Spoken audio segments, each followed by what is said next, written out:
Hello, you beautiful people. So, quick fill-in, also featuring the cat. Well, there's a fill-in about the cat as well, who's probably going to go soon.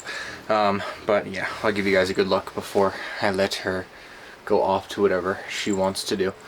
This is Boba. That is her name. Alright, Boba, I'm going to let you go now. Okay. Yeah, she took off. So quick fill-in about what's been going on with me. So, yes. Boba obviously is still here. We originally found her. She was kind of hungry. She had some health issues that we didn't think needed vet attention. However, as time got on, they kind of got worse. And I've never really had a cat before, so I didn't really know like what was normal and what wasn't normal. She was kind of like coughing and had like a cold, so we were gonna take her in and foster her and then eventually find her a home was the general idea, just kind of like Orko.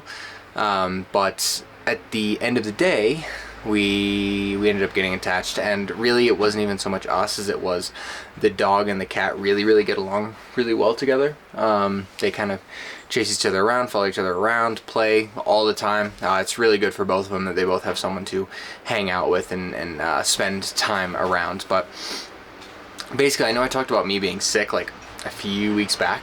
So the series of events that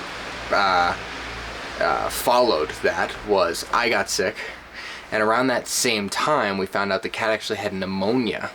So the cat was being treated for pneumonia, and then as soon as I was done being sick, like literally the day after, or maybe like the day before I was done being sick, but somewhere in that time range, my partner got sick as well. And then the cat had pneumonia, so there's 3 of us in the house, like, just all kind of licking our wounds. So we got the cat appropriate medical attention. We actually just got the cat a cat tower last night. She's got a bunch of other stuff. We kind of loaded up on toys, which I'll go into. I went to Cusco yesterday, so. But yeah, we got the cat a cat tower. We got the dog some toys, the cat some toys. But the cat has been kind of in and out of this kind of pneumonia-like state. I don't think she has any pneumonia anymore. That's what the vet said a couple weeks ago. We're about to take her back, which the vet said she was going to be coughing up stuff for a while, and she's still kind of coughing stuff up. Luckily, bright side to having pets here in Peru is taking the cat for small things, like where they don't have to give her any medicines, just like a checkup, is only like 20 soles, which is like $5 US. Now, of course, regionally and whether you're in a city or not is going to change that heavily, but the particular vet that we see is 20 soles for just like the checkup, and then anything else, obviously vets really like to add up quick, but just using that as a base, you can kind of get a general idea of what it's going to cost in general for, you know, different stuff. But yeah, so she needs to go back. So that's really what's been kind of going on. Home life has been crazy. Just, it happens. People get sick. People have things going on. Pets get sick. But luckily, Orko has been very healthy. And I think the only reason she wasn't healthy is because I think we found her when she was actually younger than we had found Orko. And I think she was outside on her own for longer than Orko was out alone. I think Orko might have been outside and alone for like a few days. Like, I couldn't imagine it being any more because he was thin and he probably wasn't getting much food. Oh, tried to grab her, she ran. He probably wasn't getting much food where he was originally at. Maybe he was the runt and all the other puppies were kind of squeezing him out, so he wasn't getting any milk, or, you know, maybe he wasn't being fed properly. I don't know how old he was and what he started eating milk and pretty much hard food as soon as we found him. Anyway, so yeah, I think she was outside longer, and she probably had found some things to eat that weren't in her best interest. Hi, buddy. Yeah, probably found some things that weren't in her best interest, and then got sick, and we didn't realize it. Apparently, it was decently severe when we brought her in, but the medicine and they actually had to give her injections and stuff. Yeah, it was ignorant negligence, I guess. We just didn't really realize. Also, it wasn't bad in the beginning, it just got bad all of a sudden, and when it got bad all of a sudden, we obviously took her immediately. Like, when her habit changed of not eating, she wasn't eating as much and stuff, she went straight to the vet immediately. But now she's still got the kind of grumbly throat, but she's doing well overall. The quality of pet care here in general, I would say, is not as good as it is in the U.S. However, it's not like it's not like terrible. They're pretty good here. It's just, you know, when you bring them into the U.S. veterinarians, depending on, you know, the clinic, like they've got all these machines and apparati, yeah, something like that. They've got all these like different machines and things to like test them, and here it's pretty basic. Probably what contributes a lot to the cost of veterinarians. But yeah, so I think that maybe some of the stuff would have been solved sooner, but for the most part, she's healthy, she's growing, she's eating, she's playing. You know, she's a normal child. I think she's somewhere between 4 and 6 months right now, is our best guess. And Orko is somewhere between 1 year and 1 month, 1 year and 2 months, somewhere in there. Oh God. Okay, so here, I'm actually going to show you what's happening over here. I don't know if you can see this. So that's the dog there. The cat is on the roof right there. So the dog sees the cat on the roof and has now realized that the cat can get up on the roof from this little slope, and he was trying to get up on the roof. So, yeah. Anyway, chaos. Other than that, doing pretty good. I've been having heavy planning week, like heavy planning for just different stuff that's kind of coming up for me through the work that I do on the side, and then also the retreats that I have coming up. I actually had a really good idea recently, which I'm not going to share here. You'll see when it comes out, but and I'm willing to bet the actual group of people that I would be looking for to come on said retreat is not anyone who watches this channel. There might be, but I don't know.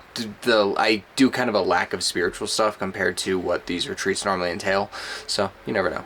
But there is another retreat I was talking about a couple weeks ago, one of the two, about a jungle adventure retreat, and combo kind of, it has to do with combo and combo retraining. So that's also something, that one's proving to be a little bit trickier because of the venue, or the place in which the retreat will be ran. It's kind of difficult to find the right spot. I'm looking between Iquitos and Pucallpa. If you guys know anything, if you happen to know anything, any good spots, let me know.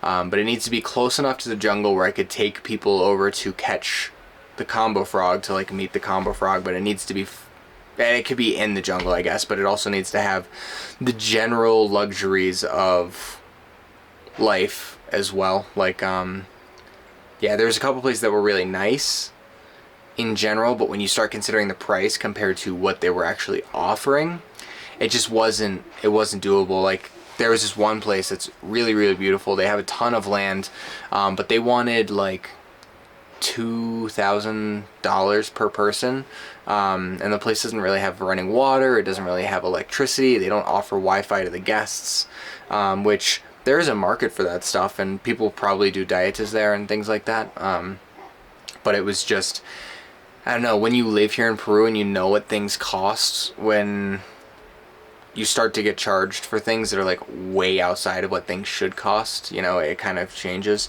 And normally when I run these retreats anyway, I usually break even. I love running them. I actually don't really take much profit. Most of the money goes towards making sure the guests have the best possible experience, and then two, anything left over, a good portion of it ends up going to the local communities to help buy them, you know, shirts, pants, jackets, education, books, you know, whatever it is at that particular time, whatever donation that me and my partner decide to do. We just, we have income, and we don't really need, I mean, yes, more income is always great. So not that we don't want the income, but we don't need the income from the retreats. It's not like we're like grasping at straws if we don't get the income from the retreats, and helping out the locals here, especially locals who don't have the opportunity to make money. Because I know a lot of people in the US are like, you know, get a job, do whatever. They don't really have that option. First of all, the minimum wage is so low, and second of all, there's so many people clamoring for the positions that are minimum wage that speak Spanish and Quechua. And a lot of these indigenous people, really the only way they make money is whether either they get donated to or some sort of resource gathering, and usually they're getting like pennies on the dollar. Like you know, if you wanted like clay for some reason and the locals like indigenous know where it is, they'll collect it and bring it down and get like pennies on the dollar and then buy something for their entire village or for their home that they really need. But you're not seeing indigenous people with dishwashers and stuff. It's like they really need, one of their people is hurt in the village and they need a wheelchair so that that person can get around and still like tend to things, because they can't work. They still need to work even though they're injured or incapacitated, stuff like that. I'm kind of rambling on here, but yeah. So I've always liked the philanthropy kind of direction, and I know a lot of people are really struggling right now in the US as far as like finances and things that are going on. So you know, I try to do my part with that as much as I can, and my partner does as well. Another thing that we kind of have coming up here that I'm really trying to put together is doing some more free English classes for the locals, like teaching the indigenous and locals English so that they can, you know, speak with tourists and potentially sell what they have to offer because they just know English and can communicate better. So yeah, all good things over here. Still feeling low energy, but I feel like I'm moving in the right direction. I wanted to record a second video this week. I just didn't get the opportunity to.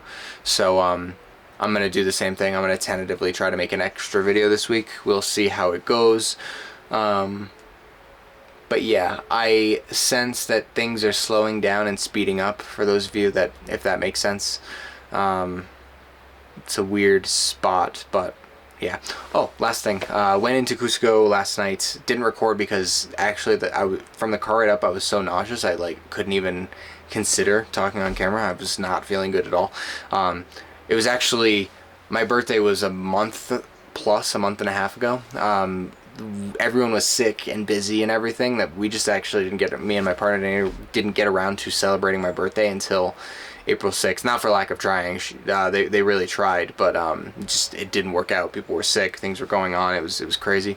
So yeah, that's about how behind I'm running right now, but I'm catching up. I'm getting back there, but I'm still here for you guys on Sundays, and I want to be here a little bit more and try to make some more videos. But otherwise, thank you so much for listening to me ramble. One of my favorite things about this YouTube channel is being able to ramble to the camera, and maybe some people resonate and can understand, or you know, are having the same things going on. But yeah. Anyway, thank you guys so much, and I will see you soon.